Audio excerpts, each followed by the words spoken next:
Amados de Deus, é sempre uma grande alegria a gente estar em contato com vocês aqui através do nosso programa, o nosso Café e Fé.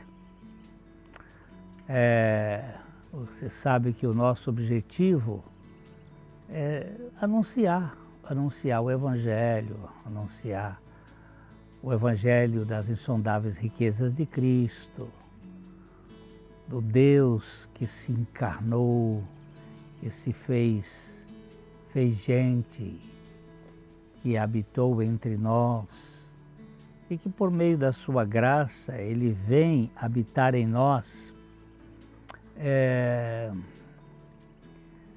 Os links estão aí na tela da sua TV, youtube.com/piblondrina1 e facebook.com/programa Café e Fé, tudo junto.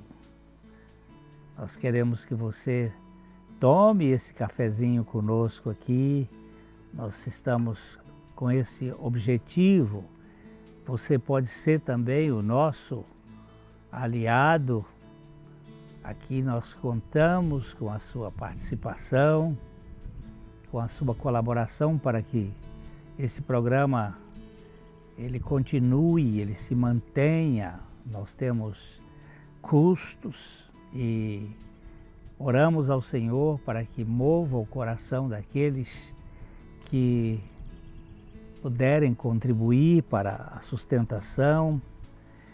Contamos com as suas orações para que nós não percamos o rumo, andemos no caminho. Temos recebido algumas palavras do que Deus tem feito em vidas e que você divulgue para que o programa alcance um público cada vez maior para a glória de Deus. Nós vamos às indicações de leitura desta semana e logo nós voltamos.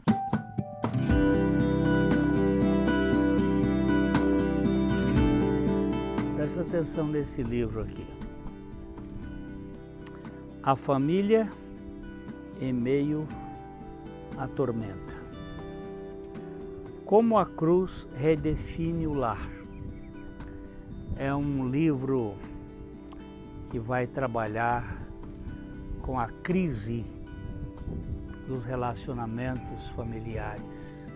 Hoje nós temos vivido uma tormenta. Pais não compreendem os filhos, filhos em conflitos, marido e mulher em conflitos. E o Russell Moore, ele colocou aqui algumas questões muito interessantes. Sua família, seja ela qual for, o abençoará de tantas formas que talvez você nem se dê conta em meio à confusão, à correria do momento. Aprecie e anote essas bênçãos. Ouça o que Deus está lhe dizendo por meio dos membros da sua família. Eles o levarão aonde você nunca esperou ir, mas não há razão para temer. O caminho à sua frente é o caminho da cruz, porque é na cruz que Deus nos tratou. É por meio da cruz que Jesus Cristo realizou uma tremenda salvação. É a nossa indicação. Esse livro a gente tem usado para alguns cursos na nossa comunidade, que tem sido muito útil. A família em meio à tormenta. Muito bom.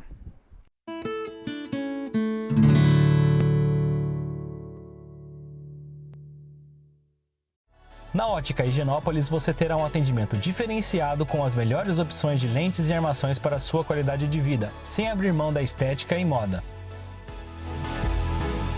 E o melhor, você não paga mais por isso.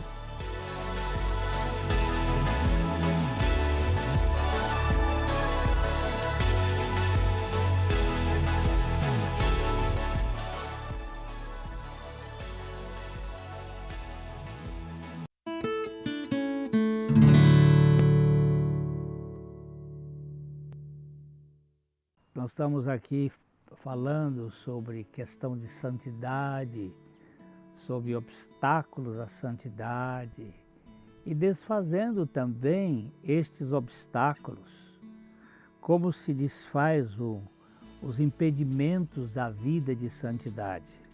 Este é o assunto que a gente quer tratar hoje, desfazendo os obstáculos à santidade. O apóstolo Paulo, ele escreve em Romanos capítulo 12, verso 1, ele diz assim: rogo-vos, pois, irmãos, pelas misericórdias de Deus, que apresenteis o vosso corpo por sacrifício vivo, santo e agradável a Deus, que é o vosso culto racional ou um culto inteligente.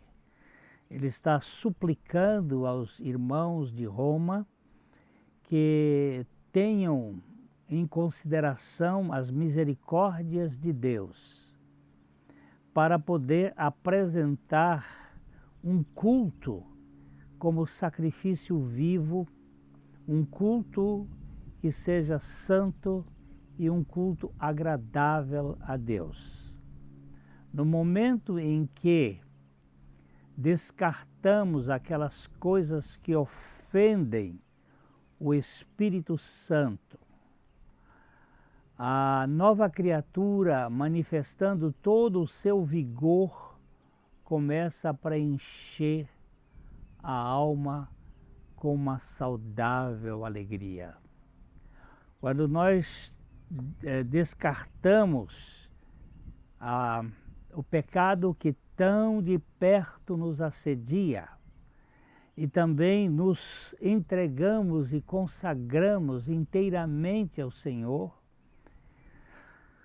a nossa alma é invadida de uma alegria saudável. E então nos tornamos prontos para agradavelmente obedecer à exortação do apóstolo.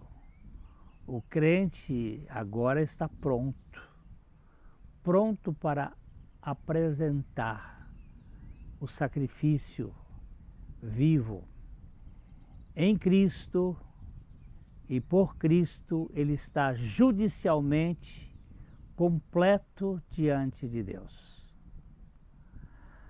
Mas o apóstolo está exortando o crente a fazer em sua vida aqui na terra o que Cristo faz com ele no céu. Ele tem que ser um ato pessoal e voluntário, uma completa rendição de si mesmo a Deus, de espírito, alma e corpo. E precisamos integralmente ser participante desse sacrifício santo e aceitável a Deus. Como é que isto pode acontecer? Ele não tem santidade em si mesmo. O crente não tem santidade em si mesmo. Nós não somos santos. Ainda que seja sincero e que ele sinceramente renuncie todo o pecado, mesmo assim ele está cheio de imperfeições, cheio de pecados, cheio de obstáculos. E isto nos leva a considerar o altar no qual o crente é oferecido. Esse altar importante. Quando pensamos em Cristo como sacrifício, então o altar é um tipo da cruz na qual ele sofreu. É uma consagração voluntária. Mas quando pensamos no crente como uma oferta, o altar é o próprio Cristo. É o Cristo que vai manifestar a sua vida em nós. Cristo, como oferta pelo pecado, é o nosso substituto. Lá ele está sozinho, em termos físicos, ele está morrendo em nosso benefício. Mas como oferta queimada, os seus membros são feitos semelhantes a ele. São feitos participantes com ele da sua morte. Eles experimentam uma realidade espiritual muito diferente. Então, sobre Cristo como nosso altar, a alma do crente é apresentada e o altar é que santifica a oferta, como diz Mateus capítulo 23. Jesus disse assim: cegos, o que é mais importante? A oferta sobre o altar ou o altar que torna a oferta sagrada? Mateus 23:19. O que é mais importante? É o altar ou será santíssimo tudo que tocar sobre esse altar? Tudo que tocar será santo. Por que eu sou santo? Porque eu estou em Cristo. Ele é o altar. É verdade que sob a lei, toda coisa assim consagrada será santíssima ao Senhor, diz o livro de Levíticos, no capítulo 27 e 28. Assim, o crente que apresenta a si mesmo como sacrifício vivo a Deus, ele é santo e aceitável nele, em Cristo. Nós nos tornamos participantes da santidade de Cristo, que é o altar que consagra a oferta. Em razão dos méritos infinitos e das gloriosas perfeições do divino altar no qual ele é oferecido, nós recebemos esta característica da santidade de Deus.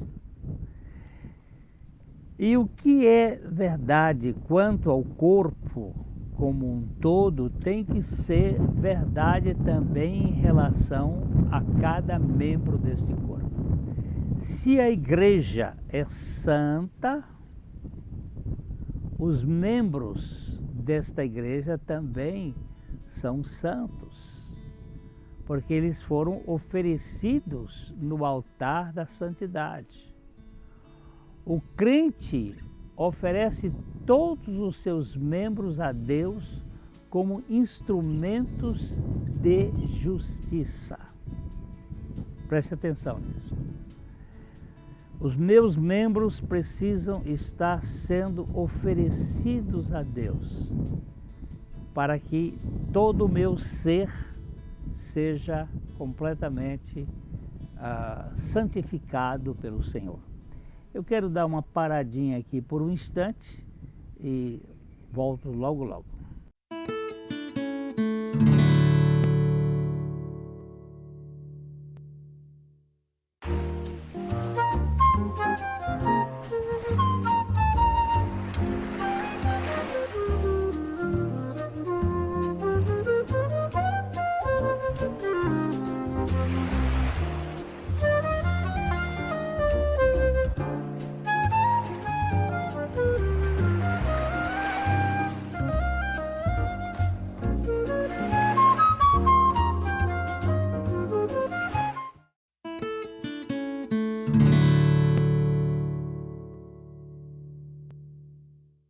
Por que nós buscamos a santidade?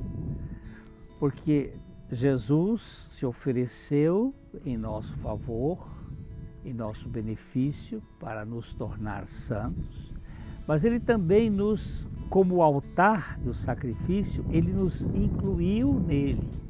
Nós vimos ali que Jesus fala em Mateus 23, 19, que o altar, tudo que toca no altar se torna santo. E se nós estamos nele, a santidade de Cristo, ela se manifesta em nós. Cada um de nós agora experimenta desta santidade de Cristo. Então, quando o apóstolo fala que nós devemos oferecer os nossos corpos por sacrifício vivo, santo e agradável a Deus, que é o nosso culto racional, isto é um oferecer a Deus, os membros a Deus como instrumentos de justiça, como ele vai nos dizer em Romanos 6,13.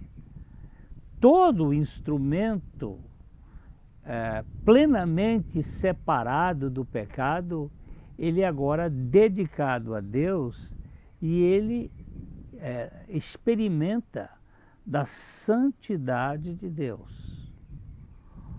Os olhos, os ouvidos, a boca, as mãos, os pés, são todos postos no altar de Deus, dentro da perspectiva da vida de Cristo. E neste ponto, os nossos olhos agora precisam ter esta consciência da consagração, não é? Nossa mente, eu olho as coisas com uma pureza promovida pelo próprio Cristo. Não aquela coisa das ambições da carne, não aquele sentimento dos desejos carnais, mas de uma consagração, as mãos serem mãos que possam tocar e abraçar e não abusar, que possam afagar alguém que sofre e não maltratar. Isso aqui tem a conotação da santidade de Deus. Cristo nos comprou e nos redimiu, por isso não somos mais de nós mesmos, nós somos dele e vivemos para ele. As nossas mãos são as mãos de Cristo, os nossos pés são os pés de Cristo. Ele agora mora em nós pelo seu Espírito e nós precisamos ter a consciência e nos render a Ele, render inteiramente a Ele. Permita que Ele não somente esteja com você, mas que Ele viva em você, que Ele viva a vida interna em você, a vida dele se manifestando profundamente em seu interior. É isto que nós precisamos experimentar. Permita que ele olhe com os olhos dele, que você veja as coisas com o olhar de Cristo, que você fale com os seus lábios, que você trabalhe com as suas mãos, que você ande com os seus pés. É esse o sentido de não mais eu, mas Cristo vive em mim. Diz Paulo, acaso não sabeis que o vosso corpo é santuário do Espírito Santo? 1 Coríntios capítulo 6, 19. Acaso não sabeis que o vosso corpo é santuário, é o tabernáculo, é a casa do Espírito Santo, que ele vive em você? Então, eu, ao manifestar, devo manifestar a vida de Cristo. A necessidade desta renúncia do coração de todo pecado conhecido e a total rendição ou dedicação a Deus estão entre os principais obstáculos à vida de santidade. Pecados conhecidos precisam ser confessados. E pecados ocultos nós precisamos orar ao Senhor pedindo a que Ele revele, que Ele mostre a nós esses pecados ocultos que precisam ser tratados e confessados e libertos pela obra de Cristo. E também a rendição e a dedicação das nossas vidas a Ele, para vivermos para a sua glória. Para Cristo poder viver em nós, nós precisamos, antes de tudo, de termos morrido com Ele. A morte dele, de fato, foi e deve ser considerada a nossa morte. E a vida dele, a nossa vida.